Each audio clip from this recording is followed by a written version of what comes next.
Eclesiastes, capítulo 3, do verso 9 a 15. Que proveito tem o trabalhador naquilo com que se afadiga?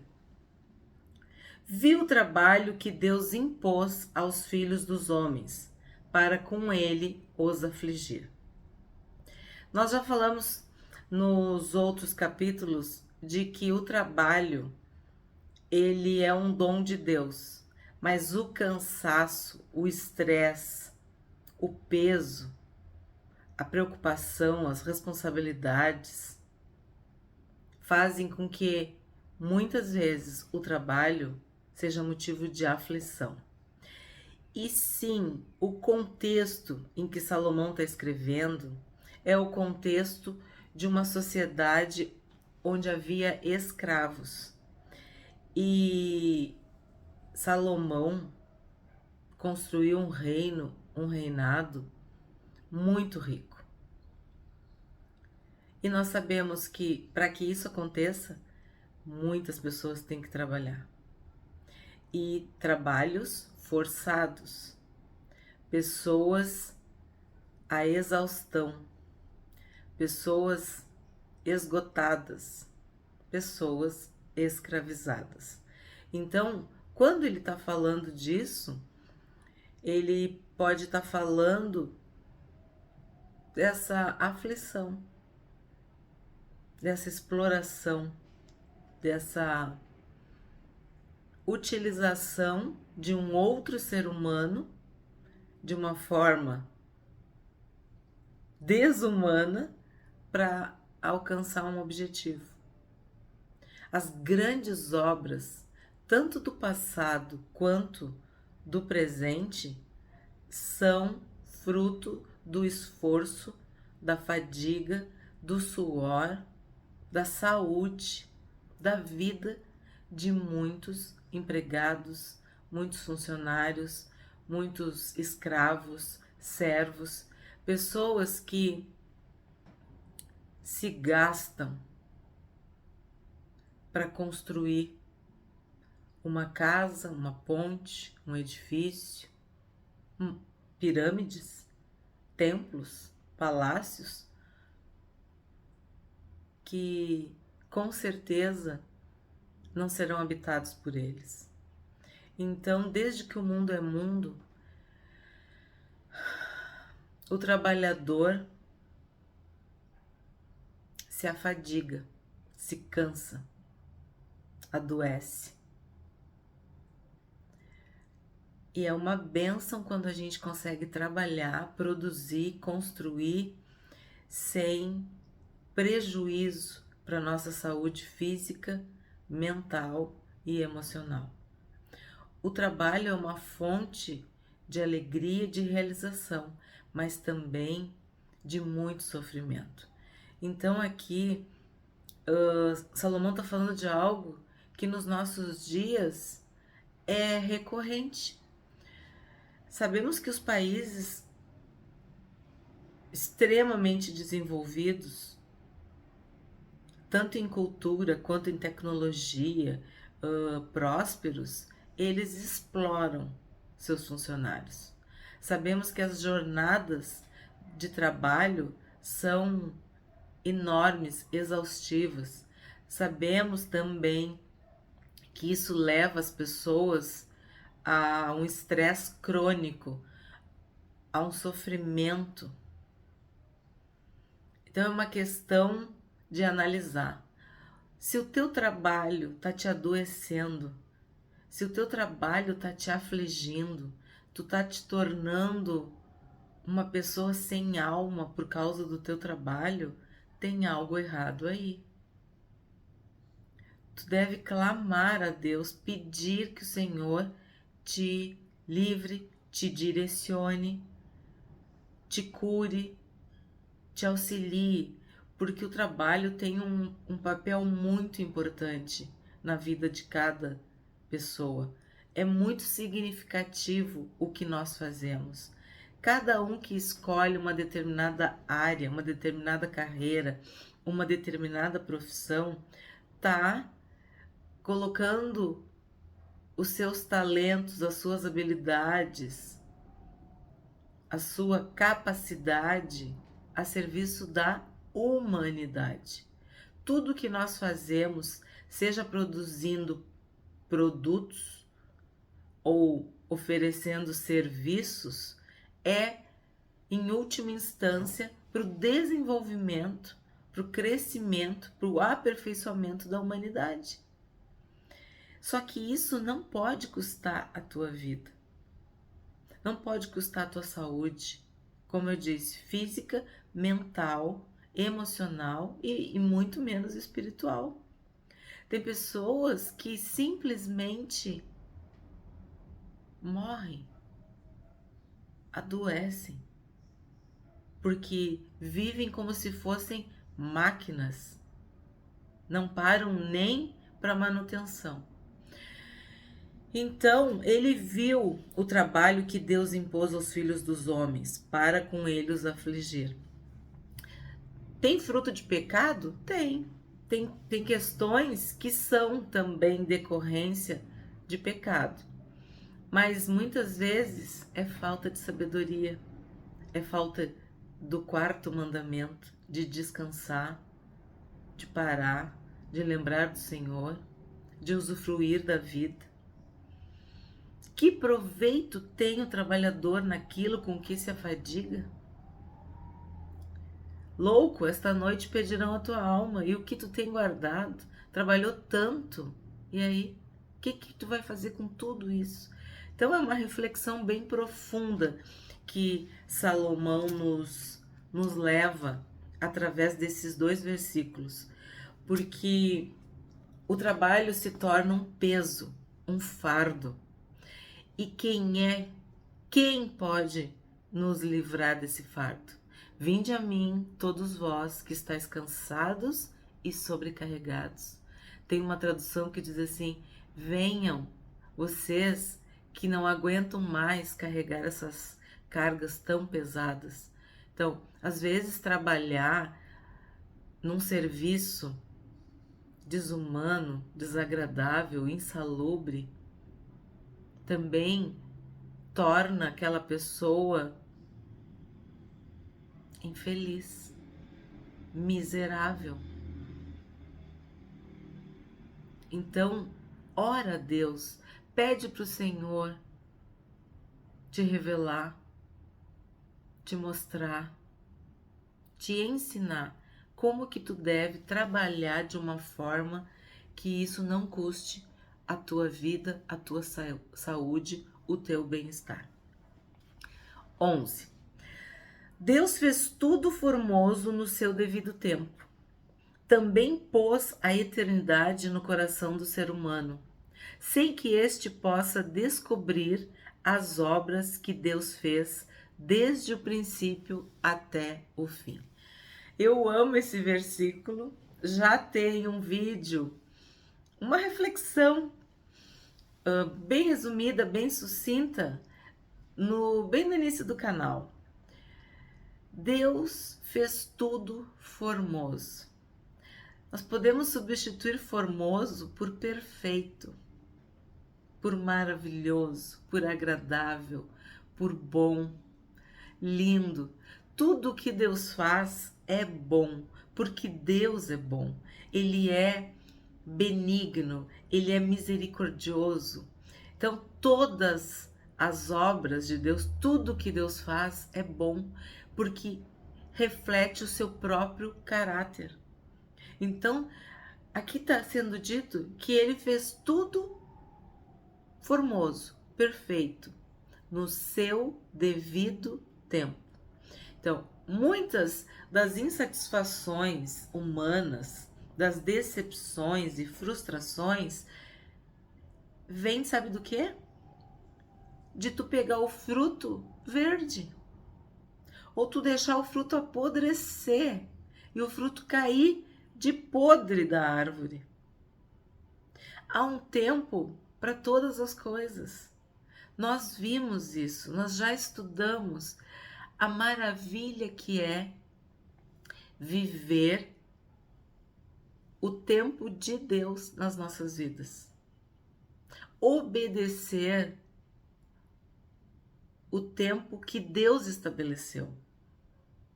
Respeitar esse tempo.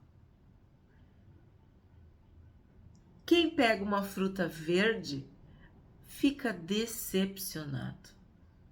Quem pega uma fruta passada, podre, cheia de bicho, fica irado, eu acho até. Triste. Então, o que é o agradável? O que é o formoso? O que é o perfeito? É tu pegar aquela fruta madura, no tempo certo, docinha,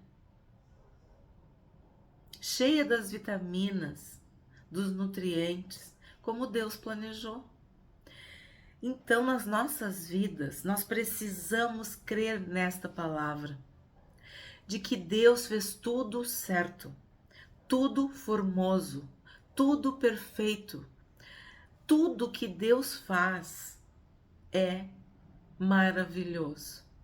E para os seus filhos, para as suas filhas, muito mais. Quando nós queremos alguma coisa fora da vontade de Deus, ou fora do tempo de Deus, nós estamos querendo comer o fruto verde ou comer o fruto estragado, apodrecido, vencido.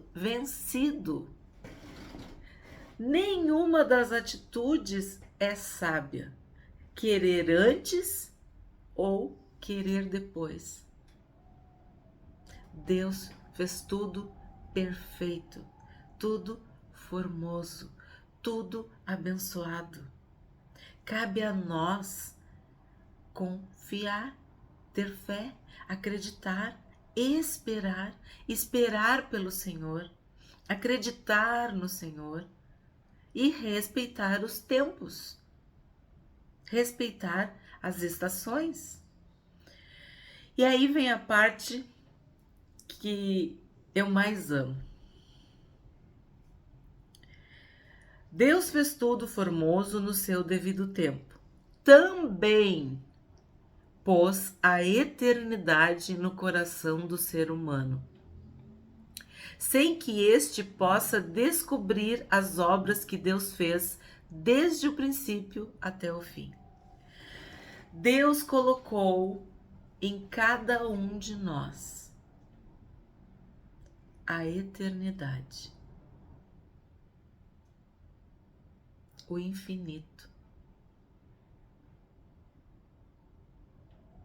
o sentido para as nossas vidas, o propósito, o porquê nós fomos criados, com qual finalidade fomos criados. Deus colocou a eternidade nos nossos corações e nada, nem ninguém vai conseguir preencher essa eternidade a não ser o Deus eterno. Há em nós um vazio do tamanho de Deus, do tamanho do eterno, do tamanho do Senhor, do tamanho do Deus eterno. Nós só somos felizes, plenos, equilibrados, completos quando nos encontramos, nos reencontramos, nos conectamos com o Criador. Quando o Deus eterno habita em nós, nós entendemos o sentido da vida. Nós passamos a desfrutar da eternidade nesta vida. Não importa se são 50, 70, 90, 100 anos. É um espaço pequeno. É uma cronologia restrita. Tem início, meio e fim. Mas nós temos a eternidade nos nossos corações. Nós podemos reencontrar esse Deus aqui, nessa existência. Porque o nosso coração tem esse espaço esse vazio do tamanho de Deus. E por que é tão desesperador as pessoas que não encontram Deus, que não buscam Deus, que não recebem Deus, que não abrem a porta do seu coração para Deus? Porque elas vagueiam perdidas, ocas, vazias, confusas, verdadeiros zumbis, mortos-vivos. E aí elas buscam nos bens materiais, elas buscam em realizações pessoais, dinheiro, fama. Falamos com exaustão sobre o álcool, as drogas, sexo, amigos, família, filhos, comida, exercício físico, cirurgias e procedimentos estéticos. No caso de Salomão, mulheres, mulheres, mulheres. Ele estava sempre buscando a mulher perfeita, a mulher ideal, e casou 700 vezes, teve 300 concubinas.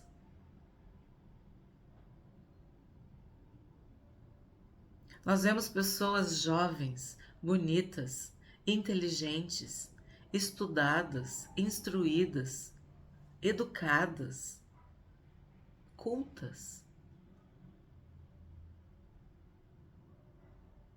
que desistem da vida. Vemos todos os dias nos noticiários pessoas ricas, riquíssimas, famosas, que têm tudo o que o dinheiro pode comprar. E eu não estou falando de uma vida confortável, não. Eu estou falando de pessoas riquíssimas, que têm aparentemente tudo. E a vida delas é uma infelicidade só. É um vazio tremendo. E isso não é um clichê, isso é realidade. Cada dia, pessoas mais jovens, mais ricas, mais inteligentes estão desistindo. Estão jogando a toalha.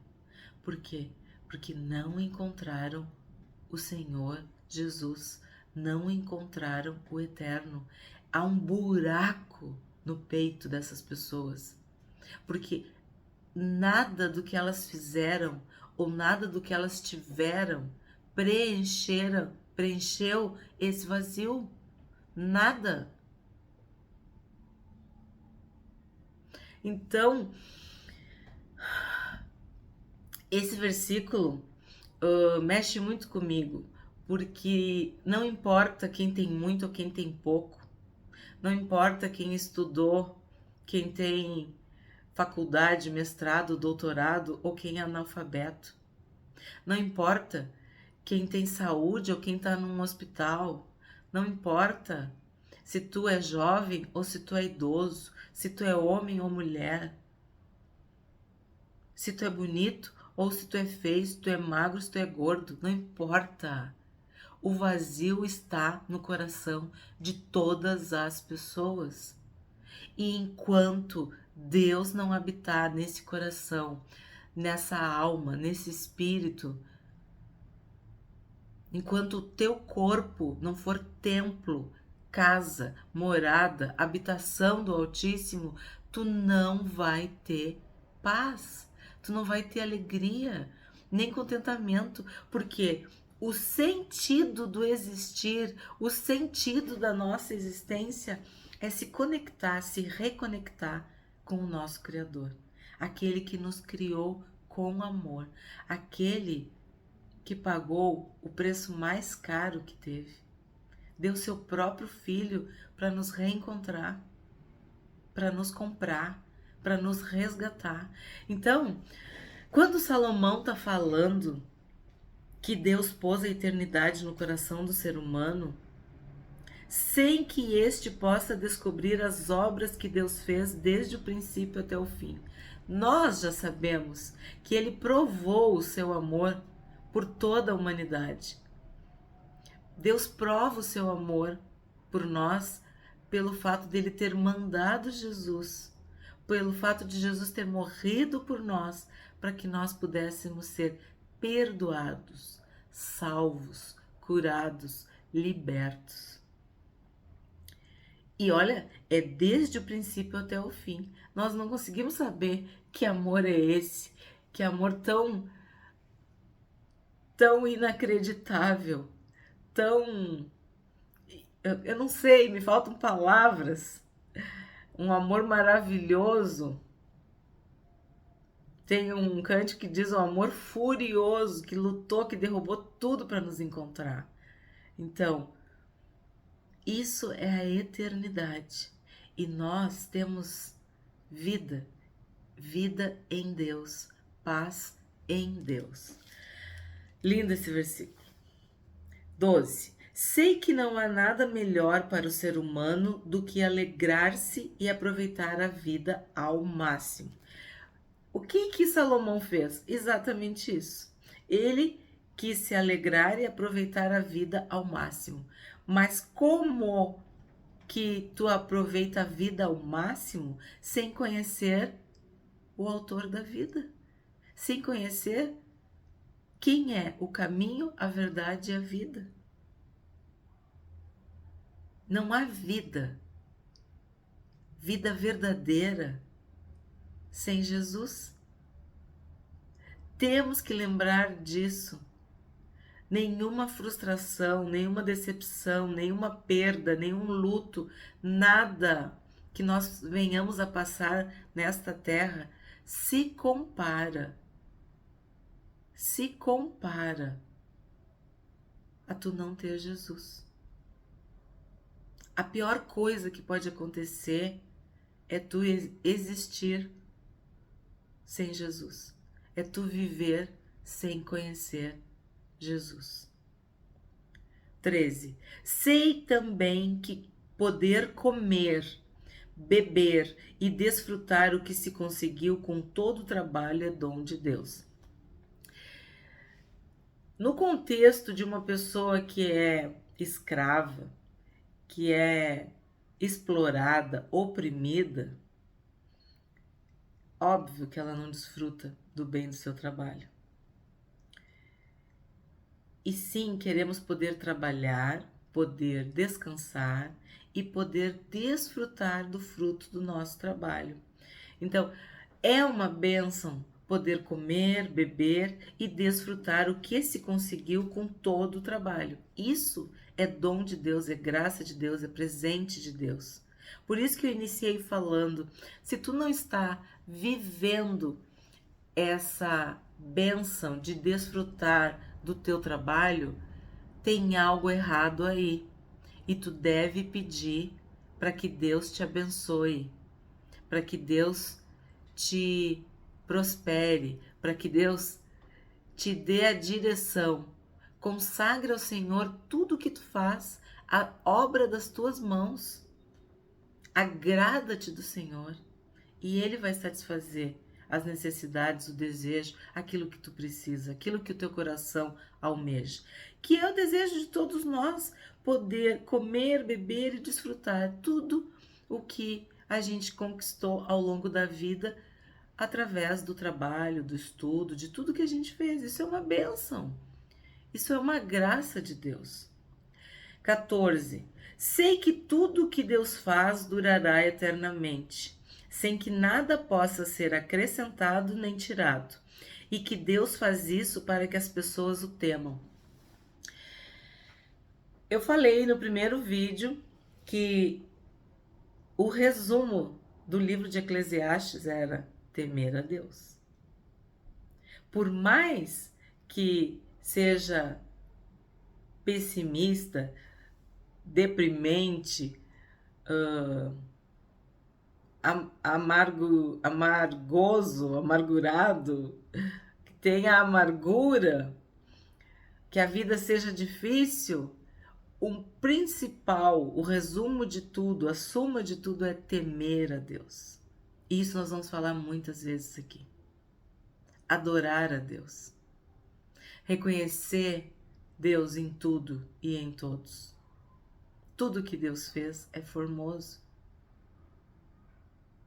respeitar, reverenciar, obedecer, servir, se colocar à disposição.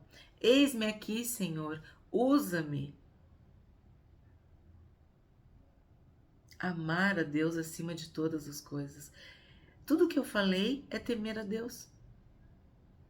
É essa postura, essa atitude em relação a Deus, de amor, de respeito, de reverência, de obediência, de serviço, de adoração. Isso se resume em temer a Deus, obedecer a Deus, seguir o que Deus quer para cada um de nós, fazer a vontade de Deus. O que é, já foi. E o que será, também já foi. Deus fará vir outra vez o que já passou. Nós já falamos sobre isso, que não há nada de novo. Deus faz as coisas se renovarem. Deus permite que o ser humano aprenda, desenvolva, aperfeiçoe, cresça. Mas tudo vem de Deus, tudo foi Deus que fez. E é interessante que nesse trecho que eu li, de 9 a 15, Salomão cita Deus 7 vezes. Tu pode ver, no verso 10 ele cita uma vez, viu o trabalho que Deus impôs aos filhos dos homens. No 11, Deus fez tudo formoso. Depois ele diz, Deus fez desde o princípio. Aí no 13 ele diz,